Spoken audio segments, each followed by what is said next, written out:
tardes a todos, a todas, a todos. Regresamos con la presentación de la doctora Bárbara Irinarriaga Soltero. Ella nos va a hacer el favor de trabajar el tema del estudio de mindfulness y las prácticas meditativas desde la perspectiva de las ciencias sociales, elemento que viene muy bien para este departamento, dado que nos encargamos de toda la cuestión sociológica. Voy a leer la semblanza de Bárbara, perdona que te llame así. Bueno, la doctora Bárbara estudió su doctorado en Ciencias Sociales en la Universidad de Cardiff, Gales. En su investigación analizó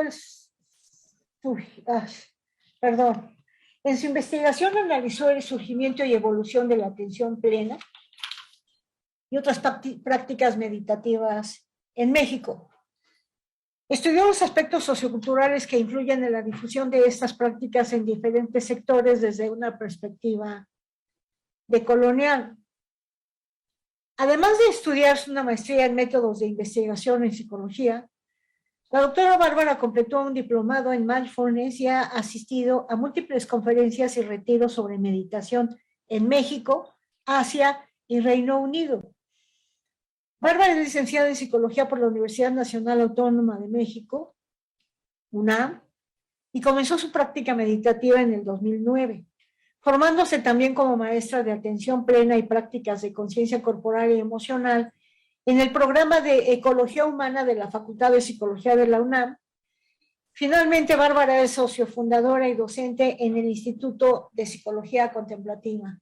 Muchísimas gracias, Bárbara, por aceptar nuestra invitación y pues te dejo con la cámara. Adelante. Muchas gracias, maestra Carolina Terán, por la introducción. Y antes de comenzar, me gustaría reiterar pues, mi agradecimiento a todo el equipo organizador de esta conferencia y especialmente a la maestra Miravalle y al Departamento de Relaciones Sociales de la UAM Xochimilco por la invitación. Es un gran honor para mí estar el día de hoy acompañada de excelentes colegas y maestros y compartir con ustedes parte de la investigación en la que he trabajado a partir de mi doctorado. Dentro del primer Congreso Internacional de Sociología, Educación Emocional y Mindfulness, que nos reúne el día de hoy, mi aportación principal será compartir algunos puntos importantes y quizás un poco controversiales sobre el entendimiento de mindfulness y las prácticas meditativas desde la perspectiva de las ciencias sociales. Estoy consciente un poco del reto que implica poner este tema sobre la mesa, ya que pues, es una aproximación emergente. Es decir, esta aproximación no se ha estudiado ampliamente en comparación con el abordaje que se ha realizado desde otras perspectivas y disciplinas. Entonces, vamos a ver a mayor detalle a continuación pues, a qué me refiero. El estudio de revisión publicado en la revista Mindfulness en el 2021 ilustra este sesgo de investigación al examinar las tendencias de publicación sobre mindfulness en los últimos 55 años. Los autores del estudio compararon el número de estudios realizados en 25 áreas principales de investigación que se enlistan en el eje horizontal de esta gráfica y durante 2 periodos. El primer periodo analizado fue de 1966 a 2015, como se muestra en esta primera gráfica, y los autores encontraron que de una submuestra de 7.045 estudios analizados, de estas publicaciones, al menos el 77.9% pues fueron realizadas en 3 disciplinas principales, tanto la psicología como la psiquiatría y la educación e investigación educativa, pues abarcan todo pues casi 80% de las publicaciones realizadas en ese periodo. Y esto significa que entonces alrededor del 22% restante de estas publicaciones pues fueron realizadas en lo que se reparte, digamos, en el resto de las disciplinas que vemos aquí enlistadas. Para mí, pues es importante resaltar que el área de las ciencias sociales, como vemos, se encuentra en el lugar 10, al menos en este periodo de tiempo. Y lo que podemos ver es que pues estas investigaciones en el área de ciencias sociales representan tan solo el 3.1% de esas publicaciones. Si lo vemos, por ejemplo, en comparación con el área de psicología, donde se realizaron 2.776 estudios, Pues en el área de las ciencias sociales únicamente contamos con 169. En esta segunda diapositiva les muestro un periodo más reducido que los autores analizaron sobre estas publicaciones de mindfulness, y el periodo fue de 2016 a 2021. Y bueno, aunque los autores señalan obviamente que existió un incremento del número de publicaciones realizado en este periodo, pues ya que la submuestra, como vemos aquí, fue de 14.338 estudios. Sin embargo, dado este incremento de estudios, pues podemos ver que esta tendencia de publicaciones en el área de la psicología, la psiquiatría, neurociencias y neurobiología, pues sigue abarcando al menos el 70%, mientras que, digamos, el área de ciencias sociales, como vemos, se movió al lugar número 8, con el doble de publicaciones, ¿no? en el periodo anterior. Si bien, por ejemplo, vemos algunas áreas u otras disciplinas interesantes como estudios de religión y la filosofía, también abarcadas en las otras disciplinas, pues el número de publicaciones que contamos con respecto a otras disciplinas psicológicas y médicas, pues es totalmente reducido.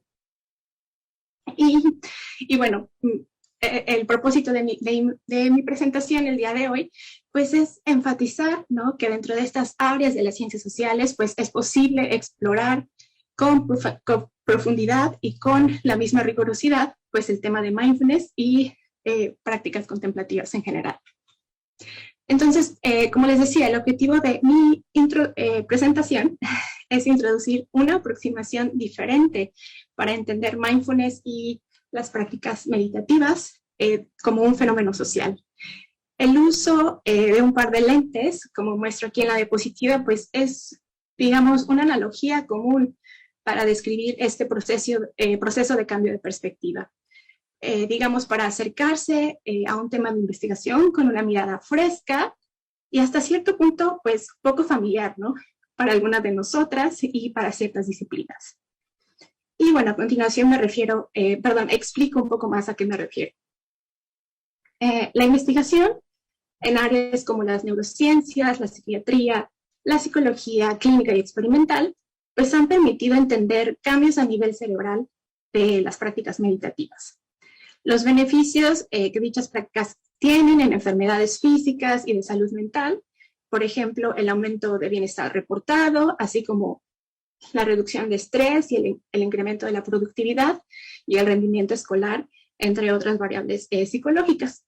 Sin embargo, los estudios en estas áreas de investigación se han enfocado en su mayoría a entender las implicaciones de estas prácticas en un nivel individual principalmente. Han sido menos los estudios que han considerado aspectos socioculturales, ¿no?, como lo puede ser las implicaciones del lenguaje, los procesos de traducción, la identidad cultural y que se llevan a cabo durante la enseñanza de estas prácticas. Para ejemplificar este punto podríamos preguntarnos, más allá del ámbito individual, ¿qué papel tienen dichas prácticas en procesos colectivos? ¿No? Digamos, el activismo, la justicia social o la crisis climática. A lo largo del Congreso, pues tendremos algunas exposiciones tocando, como vimos hace rato en la mañana, algunos temas relevantes a esto. Sin embargo, pues estos estudios aún son escasos, ¿no? Y, por ejemplo, en el contexto mexicano, me gustaría resaltar la investigación de Quesada Mosqueda y Reynoso Ramos sobre el uso de la compasión en el activismo como una estrategia de autocuidado en personas defensoras de derechos humanos en México. Entonces, este tipo de temas son los que yo quisiera como enfocar, ¿no?, desde esta perspectiva de mindfulness como un fenómeno social. Un primer paso para realizar esto, pues, sería ampliar el panorama. Y esto implica entender la práctica de mindfulness como constitutiva de un medio o un contexto más amplio. Aquí hago, digamos, el énfasis en esta palabra anglosajona mindfulness, pues no es la única práctica de meditación que se enseña, y si bien mindfulness en inglés se reconoce como una de las prácticas más populares, pues es importante señalar que no es la única que se utiliza en las intervenciones o la única que las personas practican. Pero entonces, para ampliar nuestro panorama, más allá del estudio de la medición de mindfulness y los efectos que tiene, digamos, a nivel biológico y anatómico en el sistema nervioso central, etcétera, pues deberíamos entonces empezar con este cambio de panorama, ¿no? O nueva perspectiva. Y para ello, pienso yo que podríamos preguntarnos las siguientes preguntas. Primero, ¿qué podemos aprender sobre la forma en que se enseñan dichas prácticas en un contexto determinado? Es decir, el tipo de poblaciones a las que llega, las necesidades que se están atendiendo, o incluso aquellas necesidades que no se han estado atendiendo. Segundo, podemos también preguntarnos, ¿qué nos dicen dichas prácticas del contexto sociocultural que estamos estudiando? Es decir, ¿qué efectos, ¿no? ¿Qué procesos sociales están originando, ya sea en comunidades, grupos o instituciones en donde se lleva a cabo este tipo de prácticas? Si vemos desde esta perspectiva de las ciencias sociales, también podemos aprender sobre el tipo de métodos o modalidades de enseñanza, cómo se ha ido adaptando al lenguaje y la identidad cultural de las personas que la practican, y también explorar, ¿no? El significado que las personas van entendiendo de la práctica y las razones por las que la practican. Entonces, aproximarse al estudio de mindfulness y las prácticas meditativas desde las ciencias sociales implica situar su diseminación en contextos globales e históricos en los que ocurre, reconociendo que también es un fenómeno influenciado por distintos procesos de traducción, uso del lenguaje, identidades culturales y también la biografía y entendimiento de los propios facilitadores y maestros, los cuales están enmarcados en un proceso sociocultural mucho más amplio y a veces específico. Cuando nosotros, por ejemplo, estudiamos lo que en la mañana se decía, la parte micro, ¿no? de estos procesos de enseñanza. Ups, aquí. Entonces, para continuar, me gustaría compartir este artículo publicado en la revista Transcultural Psychiatry o Psiquiatría Transcultural, titulado Mindfulness en el contexto cultural. El autor argumenta que cómo la investigación sobre los efectos de las intervenciones de mindfulness vinculados con los hallazgos de las ciencias cognitivas, ¿no? Por ejemplo, los efectos de ciertas redes neuronales o los mecanismos atencionales que subyacen a dichos cambios, pues ha servido para legitimar mindfulness para una psiquiatría que se centra cada vez más en explicaciones de la salud y la enfermedad mental basadas en el cerebro, lo cual en sí pues, puede resultar una aproximación materialista si se centra únicamente pues, en esa explicación. Desafortunadamente, este enfoque centrado únicamente en los cambios anatómicos y funcionales del cerebro contribuye a ignorar los aspectos sociales, contextuales y el tipo de valores vinculados con la práctica de mindfulness y las prácticas meditativas en general. Y me gustaría enfatizar que, aunque es importante identificar los correlatos cerebrales de estados particulares de atención, ecuanimidad, compasión, etcétera, pues es igualmente fundamental mapear los ámbitos sociales en los que dichas experiencias ocurren, considerando, por ejemplo, aspectos sociales religiosos, espirituales o de otra índole de la práctica meditativa, como lo pueden ser efectos adversos, etcétera. Entonces, como señala Kiermaier, que es el autor de este artículo, pues para la psiquiatría cultural hay preguntas cruciales sobre la medida en que el contexto y la cultura juegan un papel en estos procesos cognitivos.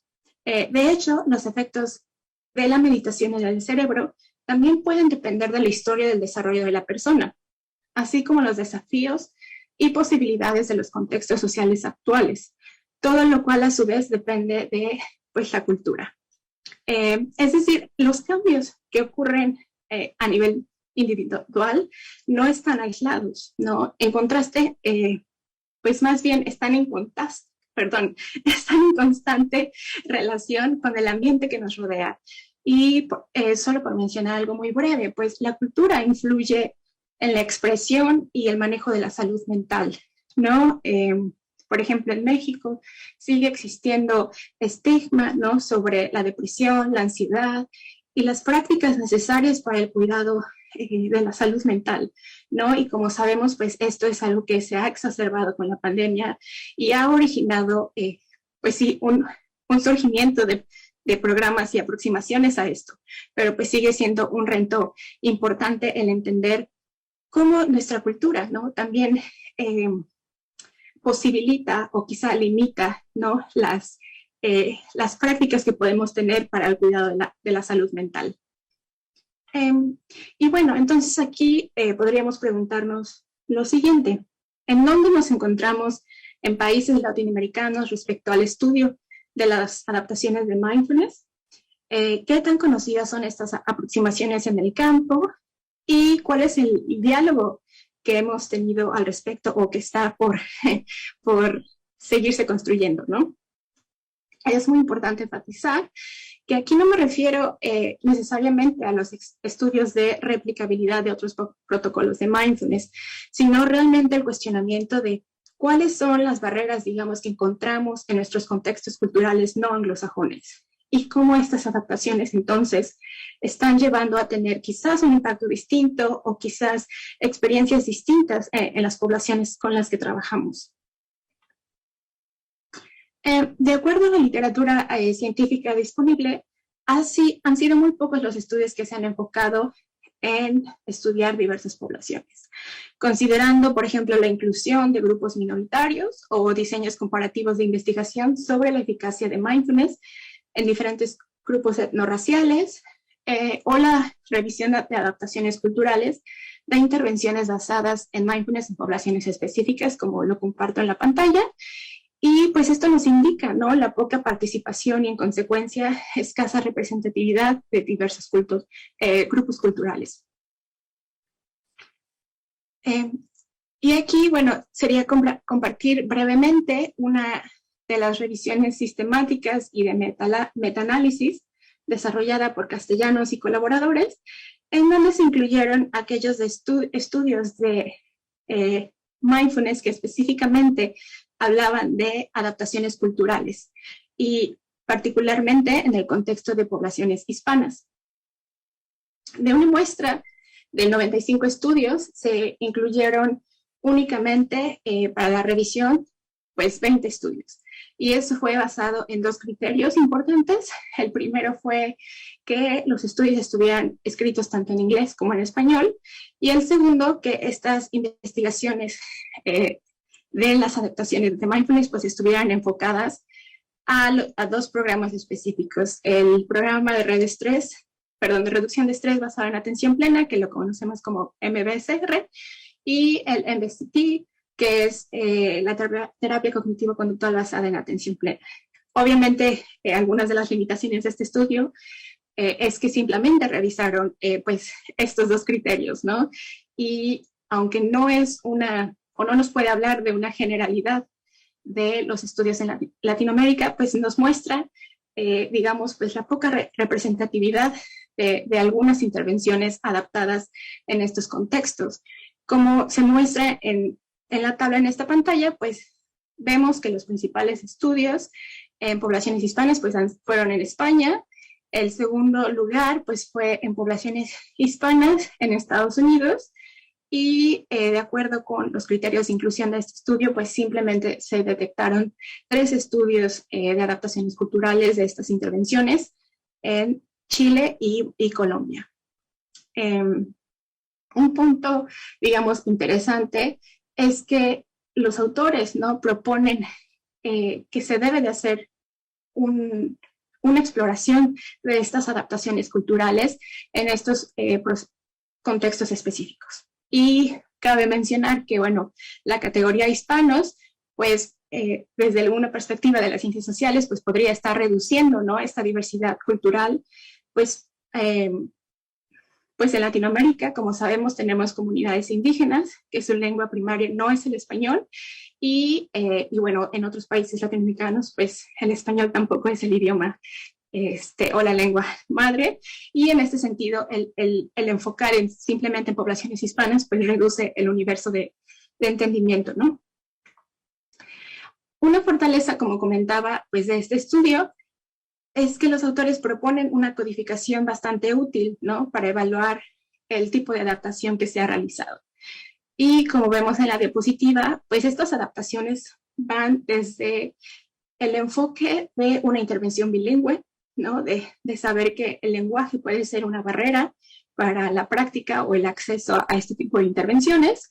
Segundo, es la importancia de la similitud digamos, en este contexto los autores lo manejan como el terapeuta, pero sabemos que dependiendo del ámbito en el que se enseña, pues puede ser otro tipo de facilitadora, investigadora, etcétera, pero es la importancia, por ejemplo, de esta persona y su relación con ser miembro o parte de la comunidad o el entendimiento de la cultura de las personas que practican. Segundo, tenemos la importancia de las metáforas que tienen que ver con esta relevancia cultural, ¿no? De la apreciación de la práctica, pero también cómo es que la práctica se relaciona con la vida y el día a día de las personas. Segundo, también está el tipo de conceptos, ¿no? Los autores hacen una diferenciación interesante, por ejemplo, en constructos como la dependencia, ¿no? Y cómo la dependencia pues puede ser muy significativa en culturas colectivistas, y esto pues contrasta con las experiencias de sociedades más individualistas, en donde pues sabemos se originó, digamos, uno de los programas más estandarizados, que es el de reducción de estrés. Finalmente tenemos los objetivos, ¿no? Es decir, cómo es que esta práctica se alinea a... Aquí le hablan como el cliente, ¿no? Es una palabra que no me gusta, pero ellos hablan de los valores de la persona que está practicando, y también habla de algunos otros métodos, ¿no? Hace rato hacían alguna pregunta de cómo es que estas intervenciones se llevan a contextos que tienen, digamos, no tienen los mismos servicios, y los autores señalaban que una adaptación importante para que las personas puedan acceder a este tipo de programas es que cuenten con apoyo quizá financiero para el transporte, ¿no? Para simplemente asistir a estos lugares en donde se enseña la intervención, o incluso contar con otro tipo de servicios como las guarderías infantiles, etc. Y pues estos elementos forman parte de la importancia de la adaptación y de entender cómo es que se desenvuelve la práctica en el contexto social específico. Y bueno, como les comentaba, de acuerdo con la literatura, hay escasos estudios sobre este tema desde la perspectiva social, y incluso pues los estudios empíricos, ¿no? Enfocados a la perspectiva social, pues son aún reducidos también.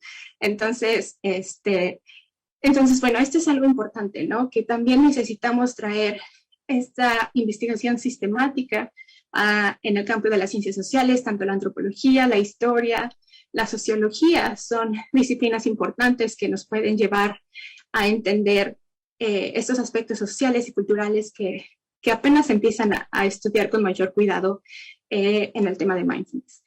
Y pues justamente una de las principales afirmaciones que ha respaldado la diseminación de las prácticas de mindfulness y otras prácticas meditativas es que hay una aplicabilidad universal, ¿no? De los programas estandarizados, y como lo comentaba, en particular del programa de reducción de estrés basado en atención plena.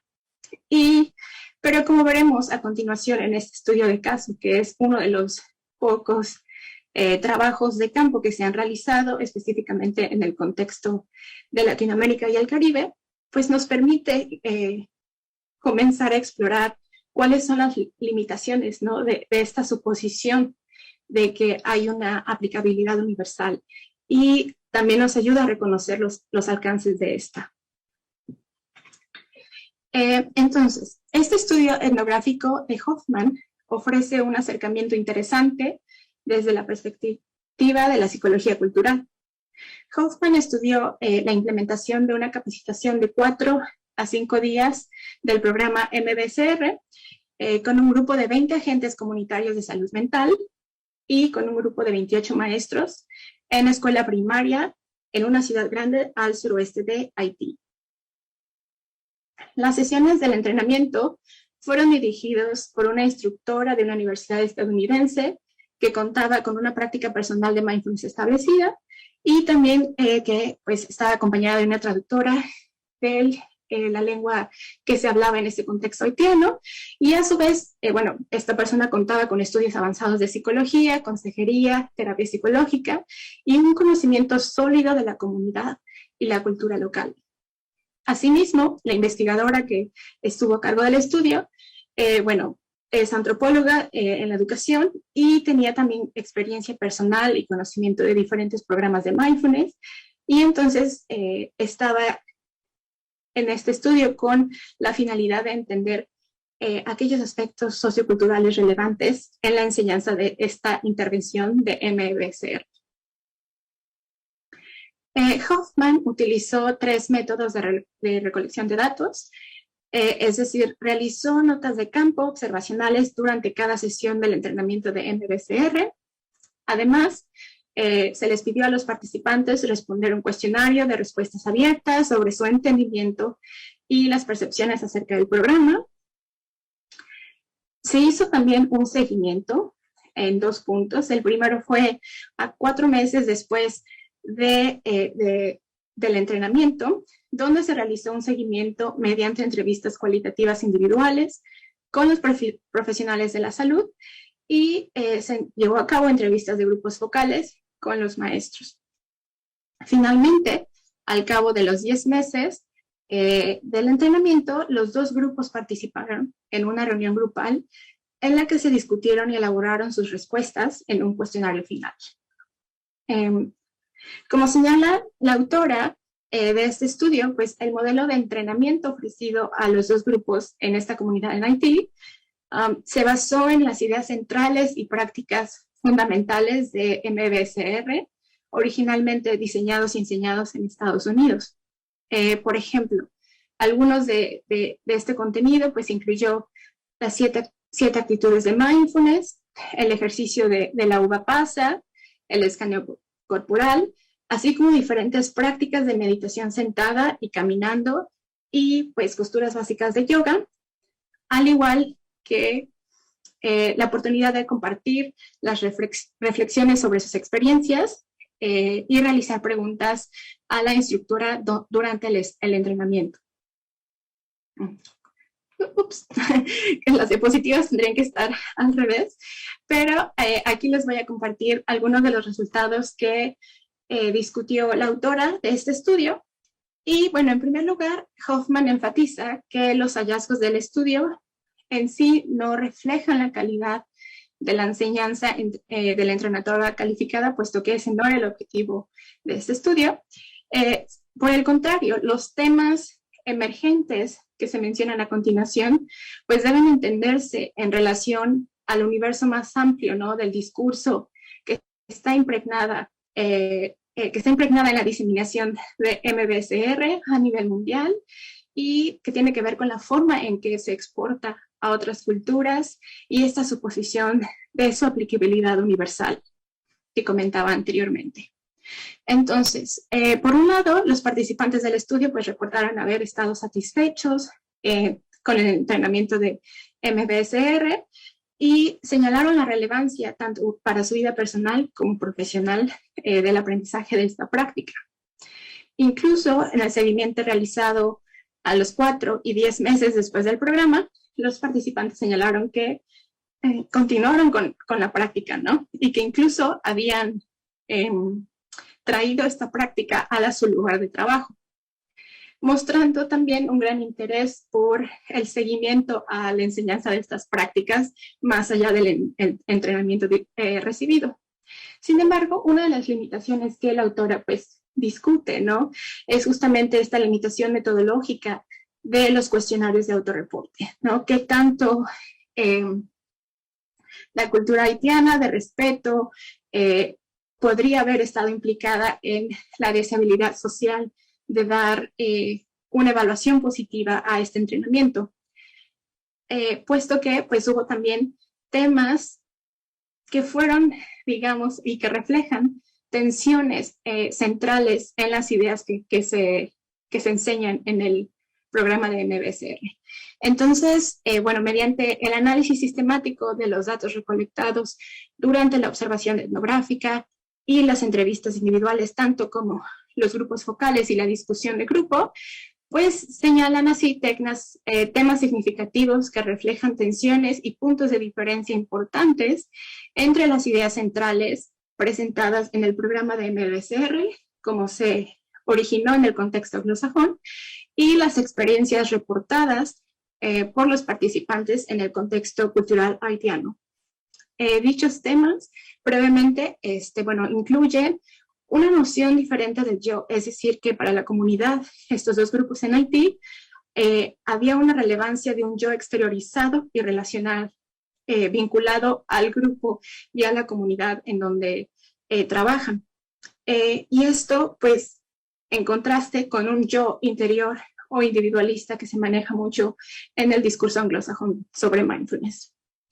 El segundo tema fue las diferencias en su cosmovisión, es decir, en donde los participantes haitianos describieron enfáticamente aspectos morales y explícitamente religiosos como significativos en su experiencia con la práctica de mindfulness y su aplicabilidad en la práctica cotidiana. Y esto nuevamente, pues es un contraste interesante con el discurso de la práctica secular que se utiliza en este protocolo de intervención de 8 semanas. Finalmente, hubo un hallazgo interesante relacionado con el rechazo al presentismo de mindfulness. Es decir, hubo un rechazo al supuesto de que las personas deben aceptar las cosas tal y como son, ¿no?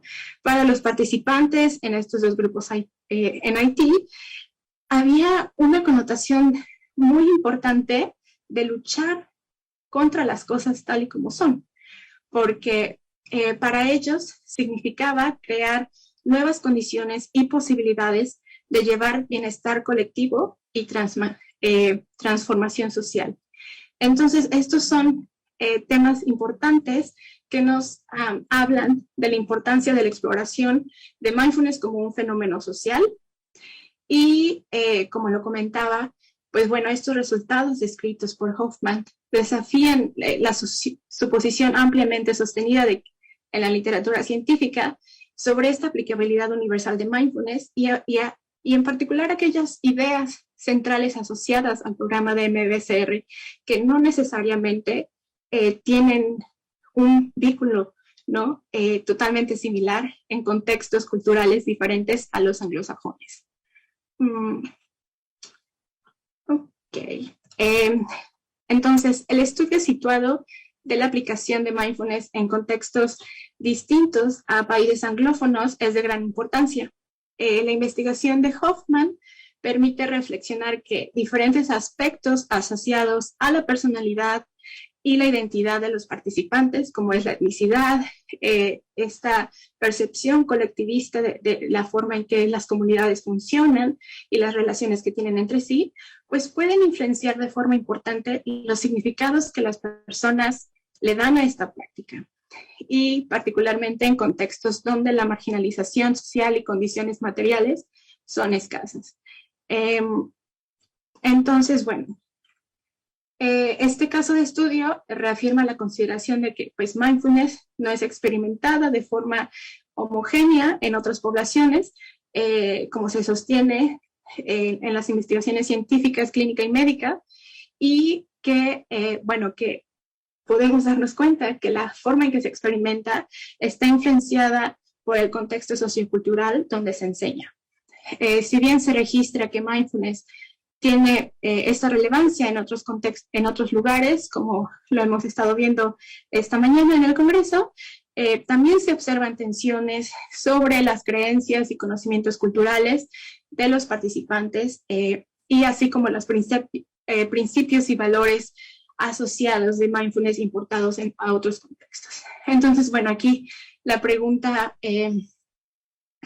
que podemos hacer, ¿no? Es, ¿las personas se benefician de mindfulness y otras prácticas meditativas de la misma forma? ¿O cómo es que este beneficio es distinto y por qué? Entonces, uno de los principales hallazgos de mi proyecto de doctorado en México es que la forma en que se enseña y se diseminan las prácticas meditativas, incluyendo mindfulness, pues es heterogénea en este contexto. Aunque las investigaciones anglosajonas han argumentado que existe un movimiento de mindfulness a nivel global, pues investigaciones empíricas como la de Hoffman y con parte del trabajo de campo que realiza en México, pues indica que no solo existe una diversidad de aproximaciones, sino que estas se han desarrollado con el propósito de atender circunstancias específicas en contextos socioculturales, económicos y políticos, ¿no? Relacionados con el país. Y que en algunas ocasiones pues se reportan como estar distanciadas, ¿no? Del marco de referencia de mindfulness establecido por este programa de MBSR. Estas aportaciones documentadas durante mi trabajo de campo, pues concuerdan con el énfasis que Hoffman señala, ¿no? En la medida en que las investigaciones apuntan a una conexión entre la práctica de mindfulness con la cultura y particularmente en la necesidad sobre realizar estudios sistemáticos sobre la forma en que estas adaptaciones son culturalmente sensibles y relevantes a la cosmovisión y valores de cada población. Y bueno, esto tiene que ver un poco más como digamos, la aproximación teórica que yo he estado explorando para entender este fenómeno de mindfulness en México. Y para mí ha sido muy relevante explorar la pluralidad y la complejidad en nuestro contexto específicamente. Para mí, es el entendimiento de la diversidad de estas prácticas requiere entonces, en un primer lugar, reconocer que concebimos este fenómeno social desde la perspectiva de la complejidad, ¿no? Y en palabras de una autora llamada Kincheloe, esto quiere decir que evitamos formas monológicas de conocimiento, sino que vemos y aceptamos la representación de este fenómeno como heterogéneo y con distintas fuentes de explicación. Kincheloe señala que el conocimiento monológico no solo reduce la vida humana a su dimensión objetivable, es decir, a lo que puede expresarse numéricamente, sino que además es incapaz de ir más allá de la experiencia unilateral de los mundos de un individuo. Entonces, es aquí donde la perspectiva de las ciencias sociales realmente nos permite ir más allá de el entendimiento de mindfulness como una intervención que se puede medir únicamente, ¿no? Sino que también es una práctica que se experimenta y que la experiencia subjetiva del individuo en un contexto social y cultural es totalmente relevante. Así.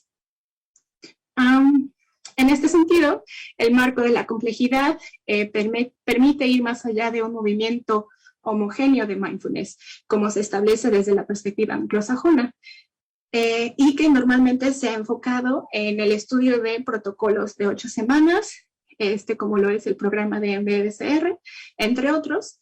Y bueno, si bien ha sido importante pues, estudiar estos programas de renombre, pues la atención de las investigadoras también debe irse a este campo, ¿no?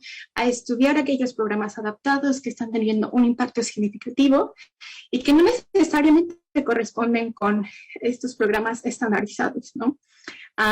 Y muy bien, desde esta perspectiva de la complejidad, pues los procesos de traducción, como lo decía, el lenguaje, las metáforas utilizadas, la identidad cultural, las creencias religiosas y de espiritualidad, así como las distintas cosmovisiones, son fundamentales en el proceso de adaptación y aplicación de estas prácticas y posiblemente también en los resultados obtenidos en estos programas. Y es por eso que es necesario pues, continuar con la exploración desde la perspectiva de las ciencias sociales.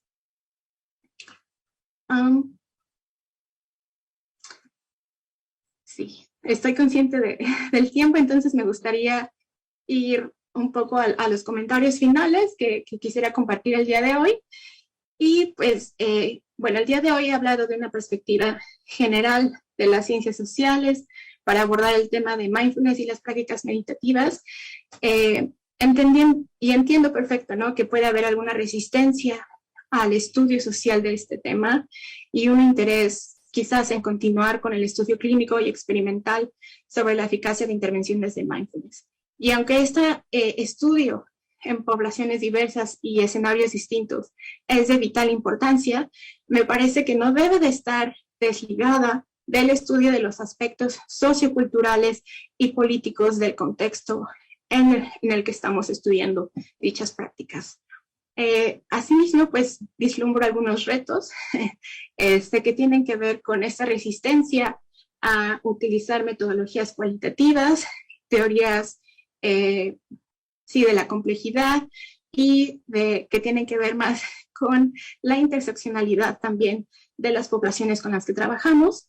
Y finalmente, pues esta aproximación distinta, ¿no?, a entender mindfulness y las prácticas contemplativas como un fenómeno social.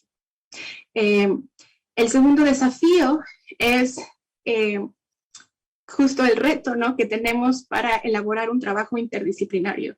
Es decir, cómo es que el conocimiento sistemático que tenemos ya desde estas ciencias médicas y psicológicas y de diseños experimentales y clínicos puede realmente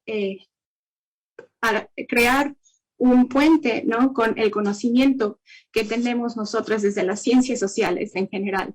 Y creo que en la mañana justamente se hablaba de estos puentes de entendimiento, ¿no?, que me parecen muy relevantes para abordar el fenómeno de estas prácticas como algo complejo. Y finalmente, el tercer desafío tiene que ver con este diálogo pues a 3 niveles, ¿no?, que tiene que ver con los practicantes, ¿no?, con las personas que tienen una práctica fundamental y muy establecida, y con las personas que enseñan o facilitan estas prácticas, y finalmente con las personas que realizan investigación, ¿no? Quizás una visión un poco desde afuera, viendo, ¿no?, el campo de mindfulness, pareciera que existe digamos, ¿cómo lo puedo decir? Un poco diálogo entre estas 3 esferas grandes, ¿no? Y es por eso que el Congreso del día de hoy y muchas otras actividades pues han aportado a que este diálogo se realice, pero desde la perspectiva de las ciencias sociales, creo que este diálogo tiene que formarse desde una perspectiva interdisciplinaria, ¿no?, que no sea solo fragmentaria del abordaje de mindfulness desde la psicología clínica o experimental o de las neurociencias, sino que realmente posicione a la persona, los grupos que practican las prácticas en este contexto sociocultural y económico mucho más grande y global. Entonces, quizá pues a primera vista esta perspectiva pudiera parecer un poco compleja, ¿no? Y me imagino que ha de ser pues sí, complicado discernir cómo aproximarse al estudio de estas prácticas como un fenómeno social. Pues para muchas personas esta perspectiva puede ser quizá distante de su área de especialización o su metodología de investigación, pero para ello pues sería importante recurrir como a esa analogía de la montaña, ¿no?, que me gustaría compartir. Y porque bueno, a veces suponemos que estamos, digamos, paradas sobre la base de esta montaña, ¿no? Pero tenemos como ese interés de saber cómo es la vista desde la cima de esta montaña, ¿no? Pero mientras permanezcamos en la base de esta montaña, en el mejor de los casos, solo podremos imaginar cómo es la vista desde la cima. Pero a medida que, digamos, subimos la montaña, comienzas a acercarte más y más a la vista desde la cima. Y para mí eso implica como esta ampliación del panorama y este acercamiento desde las ciencias sociales al estudio de mindfulness y las prácticas meditativas como un fenómeno social.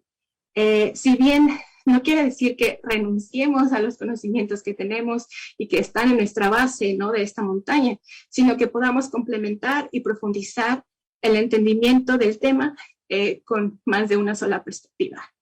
Y finalmente, pues algunas de las preguntas concretas que podríamos realizar en este contexto, pues pueden ser, ¿las intervenciones son apropiadas para poblaciones culturalmente diversas?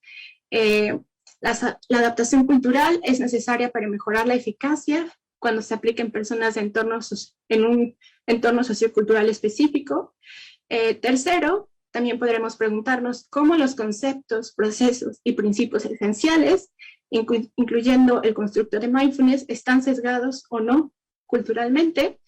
Y finalmente, pues cómo las intervenciones contribuyen a superar los desafíos socioculturales como el estigma, el prejuicio, la violencia, etc.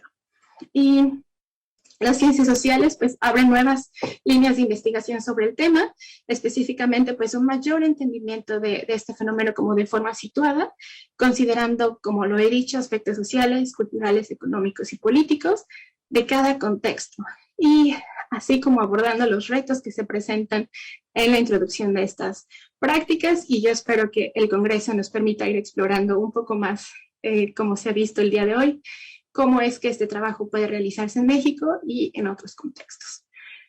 Agradezco mucho su atención.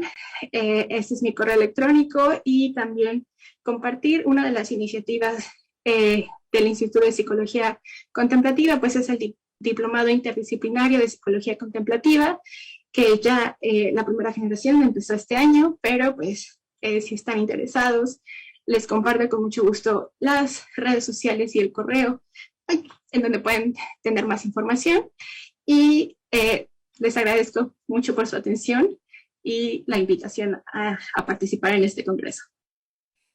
Al contrario, Bárbara, te agradecemos muchísimo y también nos llenas de bastante expectativas a trabajar, dado que la pregunta en el Departamento de Relaciones Sociales precisamente es en torno a la factibilidad o no de introducir estas prácticas meditativas en una institución de educación superior.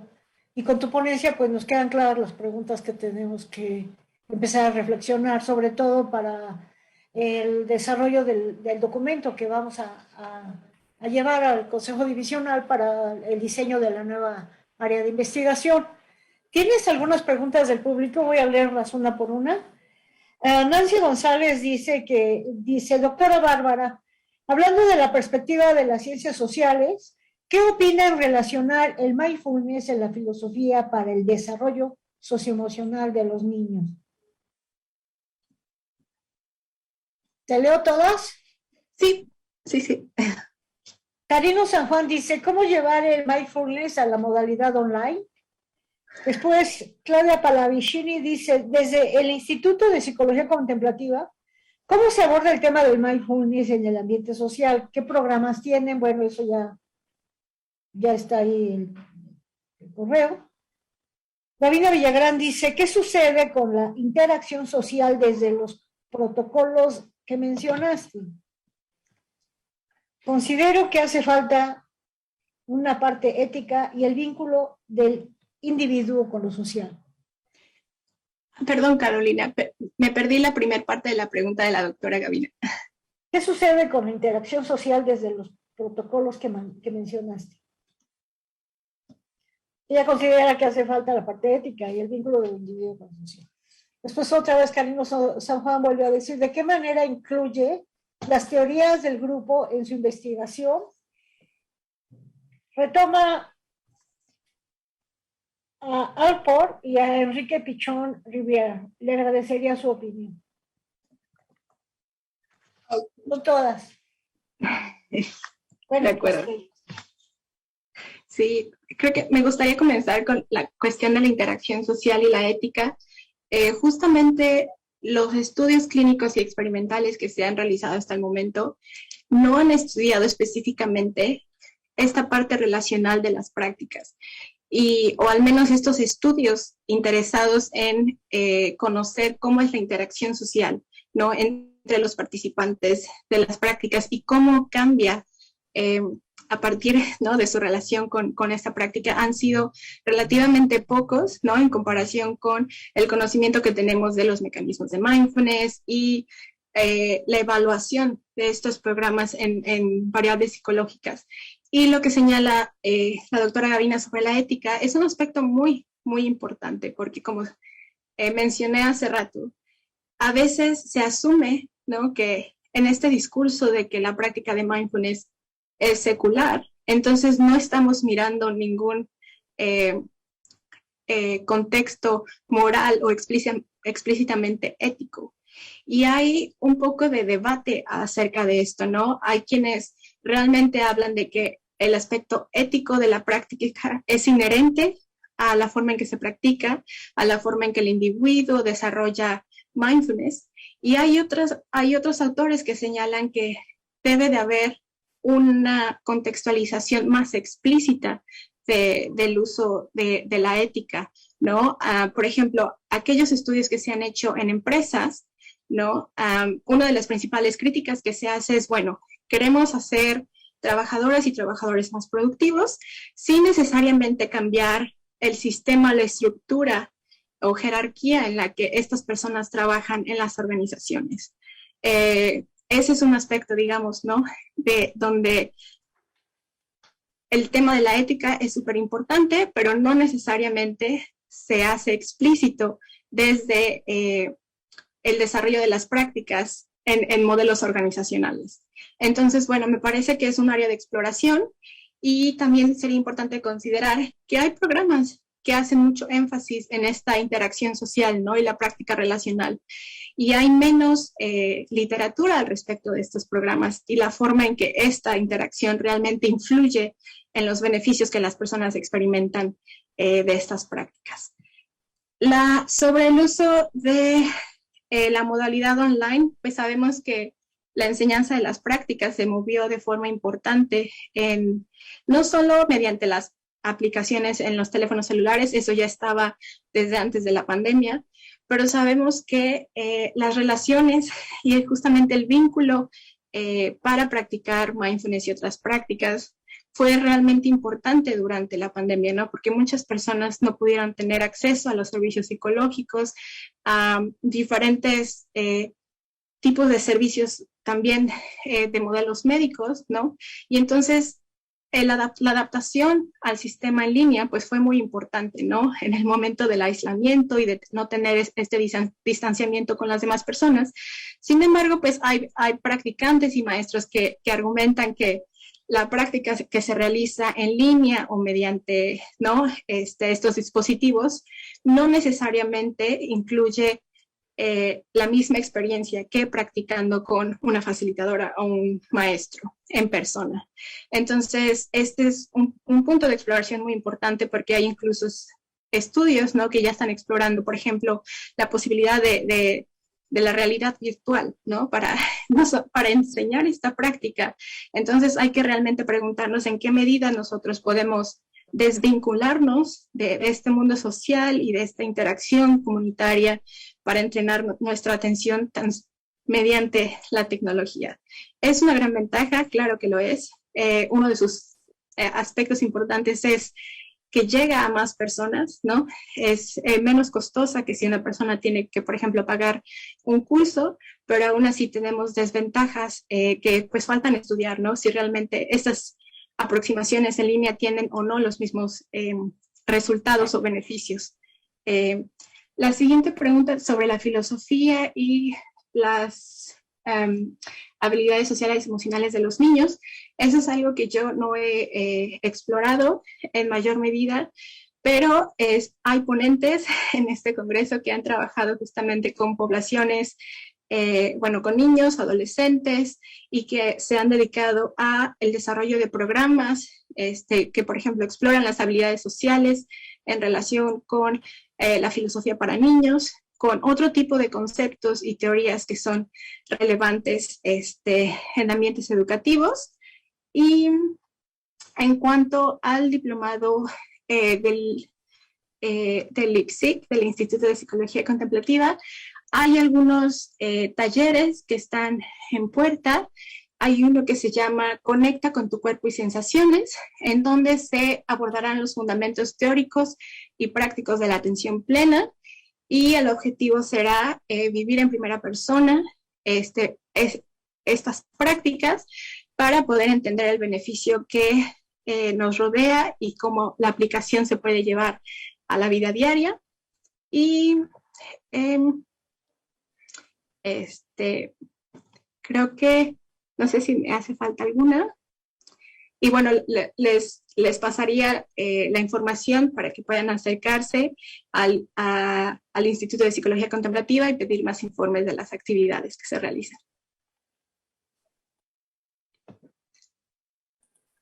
Tenemos 2 minutos, me gustaría 1 minuto y medio así. Yo te quisiera preguntar si nos puedes poner un ejemplo de qué prácticas culturales o qué situación cultural puedes relevar como para decir que el mindfulness no es recibido de manera adecuada. Pues me parece que el estudio de Hoffman es muy claro, ¿no? No es que no sea recibido de forma adecuada, sino que hay una tensión, ¿no? En la forma en que los individuos experimentan su propia cultura y la forma de relacionarse. Y un ejemplo que se mencionaba en este estudio es el de toma de decisiones, ¿no? Y la posibilidad de elegir. Una forma en que la práctica de mindfulness se experimenta es, bueno, puedes, digamos, tomar esta distancia de tus emociones y elegir cómo responder, ¿no? Para la comunidad en Haití era muy claro que para ellos esa respuesta no hay ese espacio de elección, ¿no? Digamos que las condiciones de vida que se experimentan no se relacionan con ese espacio que se plantea desarrollar con la práctica de mindfulness. Entonces, ese es un aspecto muy interesante, ¿no? Que la forma de toma de decisiones y la posibilidad de elegir no se experimenta y no se lleva a cabo de la misma forma en Estados Unidos que en otros contextos. Y el último, bueno, otro comentario que me gustaría aportar es que en mi investigación también fue muy claro, por ejemplo, que para algunas personas era muy relevante la forma en que usaban mindfulness, ¿no?